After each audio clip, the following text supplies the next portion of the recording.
What's good, budget buds? We're back at it again. This is part 21 in our seed to harvest series.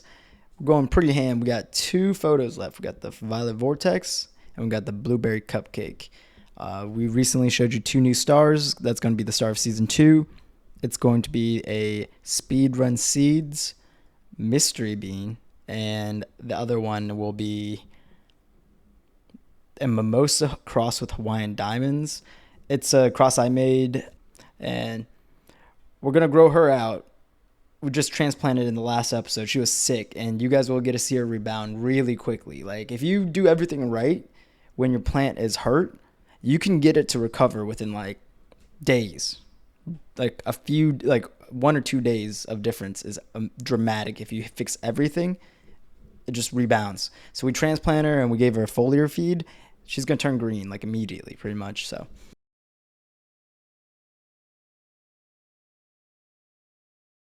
Oh, I forgot to say the thing.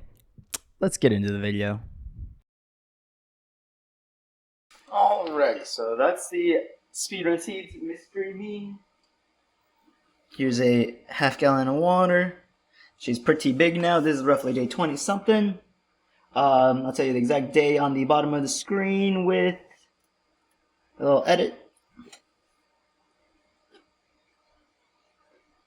This is what happens when you lean heavy on the nutrients. They end up getting a little bit big, generally speaking, compared to like the other plants I ran on this channel so far, where I go light nutrients.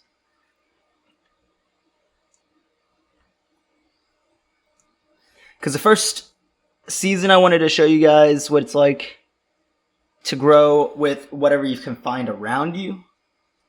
This season will be what we can do with the correct soil mix and fabric pots. It's going to make a slight difference. By slight, I mean pretty big difference. I'm going to probably pull 6 ounces from this auto, if I had to guess. The last autos we pulled 3 ounces each. So this would be the size of both the autos combined, when we do this correctly. So you saw that I dumped pretty much the entire half-gallon into her with a little bit on the plant to the left. I'm going to let all that run out. So we're seeing signs of her getting too much nitrogen.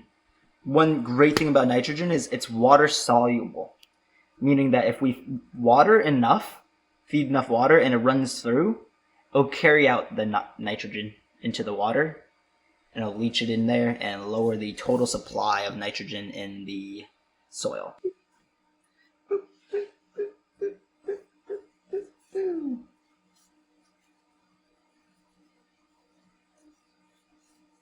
So we leaf tucking, we leaf tucking, we leaf tucking, we leaf tucking, tucking.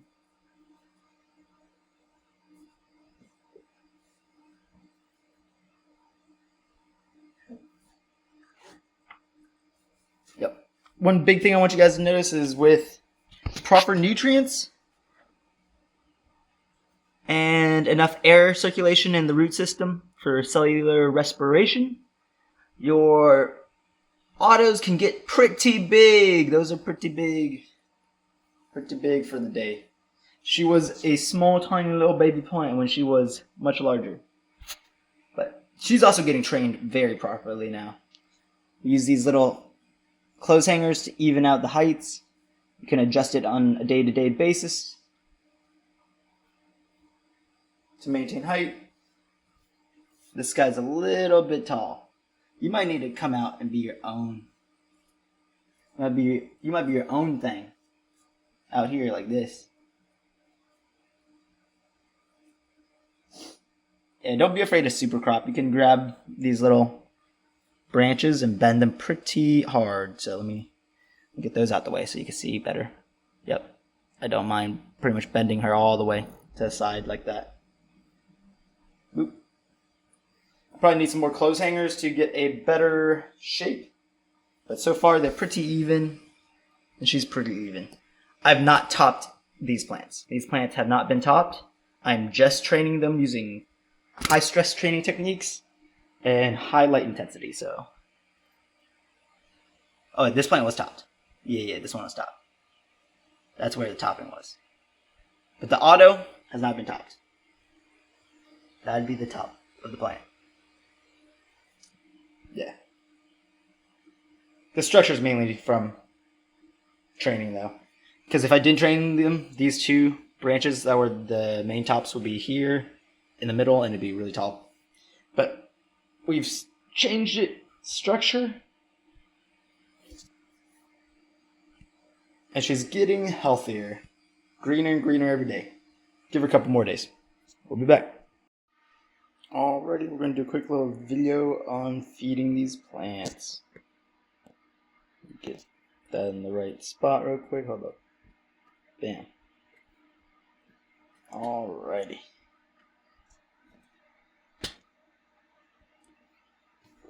I've got a half gallon. I put only humic acid in here. Raw humic acid. I'll show you. It'll be on screen, and then I will show you what it looks like. Yep. I'll probably put it on the right side where you could like the cost and everything. But I'll also show you. I'm a fan of these little spoons. I got them in a little set. A set of them.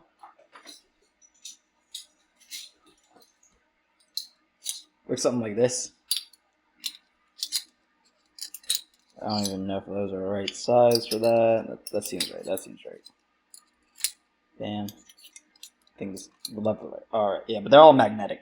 It's pretty nice. You can clamp these onto like your tent and stuff. Yeah. Well, I don't think you see that. Hold up. You don't need to do this, but it's nice. They're magnetic. You can stick these onto like the side of your tent. I don't know why you would need to do that. You wouldn't. It's probably a dumb idea, but you can because they're magnetic. I like those things. All right, sorry. Get sidetracked. Let's do some watering, guys. Let's do some watering.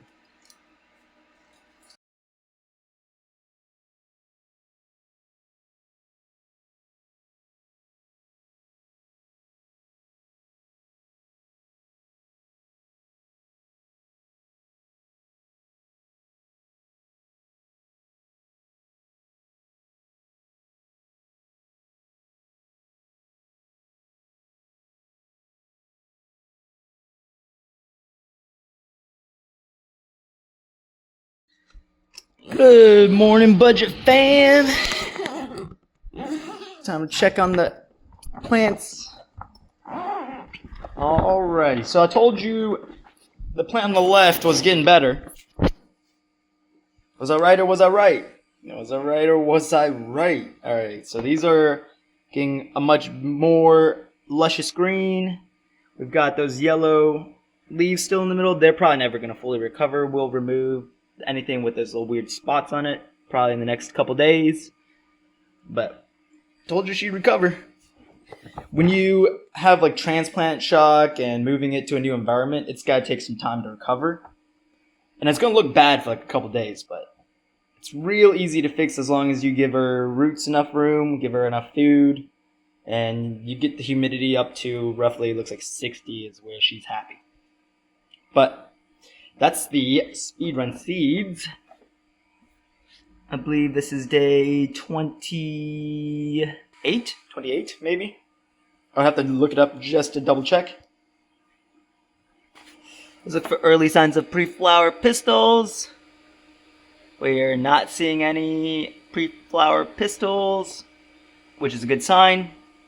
The GMO, all the gun bears, both the other autos had thrown pistils at this point, meaning they were going to go into stretch phase. She's not topped. She just grows like that. She just grows all bushy like that. All these tops right here that you're seeing, she just grows like that. I didn't top her. You can see there's the top still. I sometimes will do some bending here and there, but nothing major. Mainly just to like open up some tops for everyone. I think the best place to actually bend her is this way, maybe? I don't know. We'll figure out that one later. We'll figure that one out later. We'll figure out the best spot for it later. But I'll do something like that. Just lean her over, get all the tops kind of even.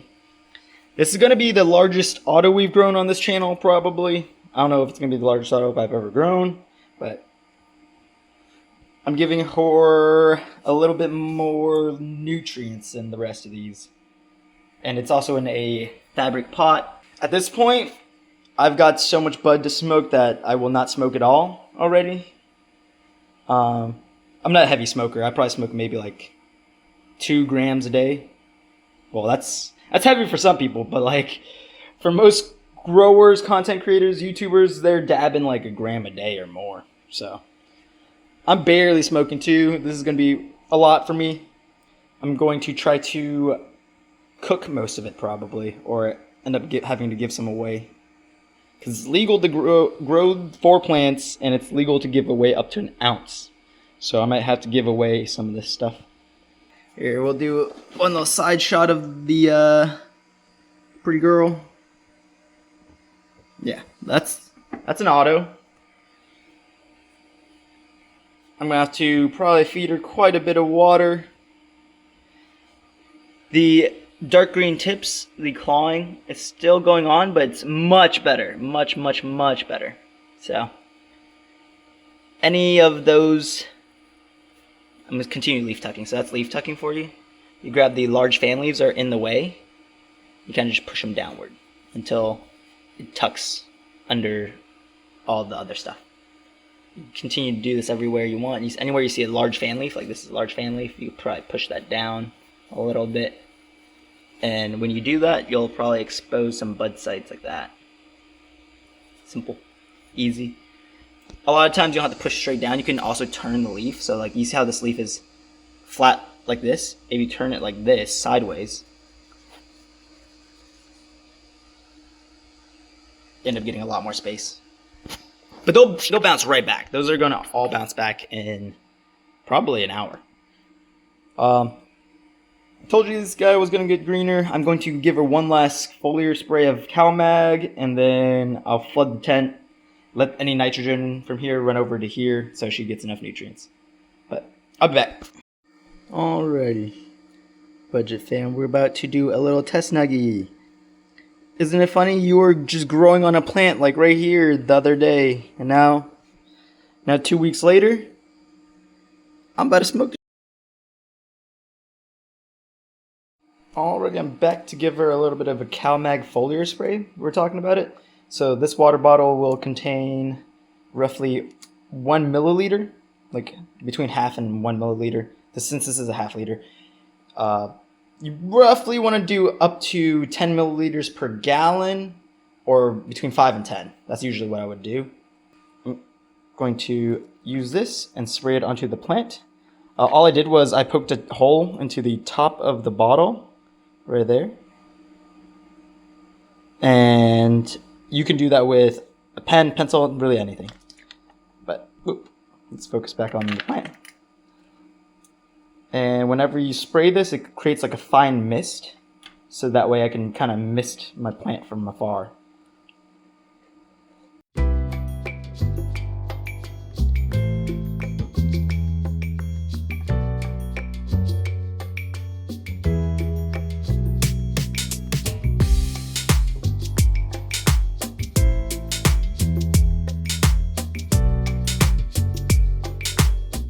So, plant on the right, I like to flood her since she's having some slight nitrogen toxicity. We showed you the clawing leaves, the dark shining leaves. It's just very slight. It's like just beginning to happen. I'm going to give her roughly half a gallon.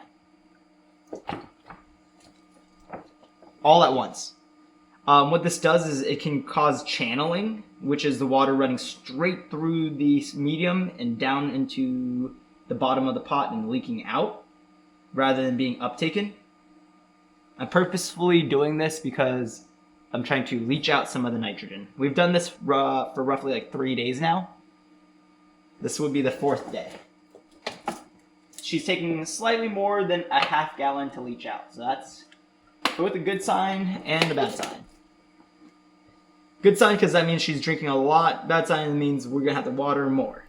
I'm only able to do this because I'm using a fabric pot with a fan directly at the root system. So finally, we see some minor leakage right around the bottom. Yeah. And depending on how concentrated the nutrients are in the pot, the color of that liquid could be lighter color or darker. The closer it is to dark yellow, the less happy we are. If it starts running out more clear, we know that the toxicity issues have been resolved. We'll let that run out for a little bit longer.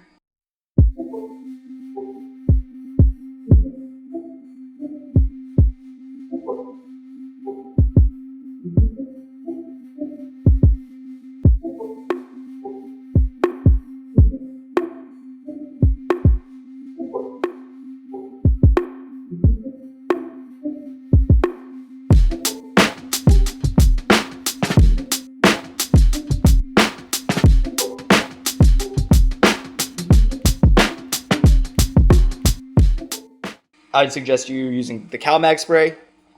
Maybe top dress some worm castings if you need nitrogen. Those are the easiest ones. Because when I say CalMag and you're thinking CalMag, no, like I think Mr. Grow explains it, but CalMag is 2% nitrogen. It's not actually calcium magnesium. It's calcium nitrate and magnesium nitrate. And that makes CalMag actually more of a nitrogen supplement than it does calcium or magnesium. Wild, right? Wild. This is wild. They should be calling it nitrogen mag or nitrogen cal mag or NCal mag. Anything else besides just cal mag, because it's more nitrogen than it is calcium or magnesium. You learn something new every day, guys. All right, budget fam. We're at tent number 2.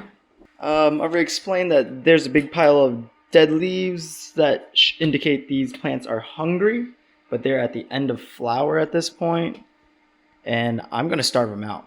That's kind of my preferred method of growing these plants. I like to run them hard and heavy in the start generally, and then I like to ease off real steady, real slow.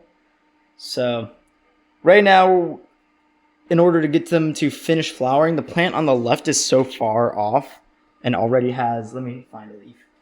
Let me find one for you. It's already got potassium deficiencies. Let's see if we can get a good picture of that. Yeah. So you see those little edges of those leaves?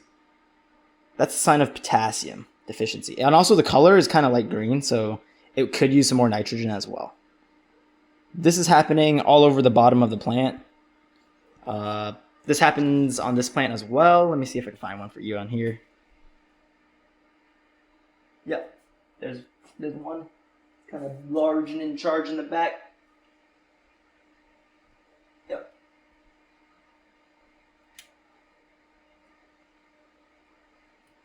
Oh, that sucks.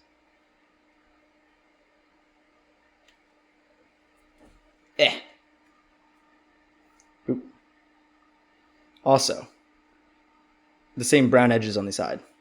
So these guys, it's a sign that these flower buds want to get a lot bigger than they are, and they kind of are the right perfect size for me already. Like I don't like them to be too much larger than what they are. Like some of these are starting to get like almost the size of a Gatorade bottle. So some of these are getting pretty fat. Like they're getting there. I'm not going to want Gatorade sized bottle nugs because that will end up causing me to get bud rot probably, or mold or something. So long story short, the plan is to not feed them too much more, but we have to give them something. So here's a little mixture of some humic acid and a little bit of kelp, both from raw. Not sponsored by anybody. I just choose the inputs I choose because they're affordable and accessible, and they're good, and they do what they are supposed to do, pretty much. I I think this girl will probably need close to half a gallon. And this girl will probably need like a little less. Layered.